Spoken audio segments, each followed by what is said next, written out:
We're doing a Coda tip on ToText, so texting. It's not that. Oh, the formula to text. There are a lot of different data types. There's dates, there's references, and there's plain old text. And the ToText formula component allows you to transform any kind of data into just basic numbers and letters. So here I have a particular formula where I'm trying to concatenate, which means put it together, two different things, the doc title and the author, to create a little byline over here.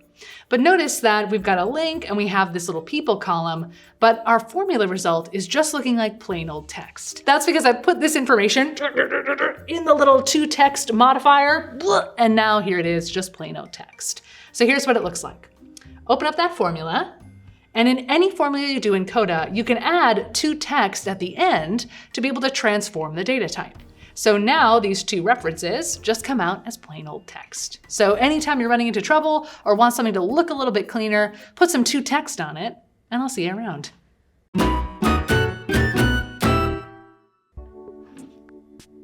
To text or not to text? That is the question, whether 'tis nobler in the doc to transform data types one to another, or, to quote Shakespeare, with outrageous fortune. Oh, thanks. I'll send you a text.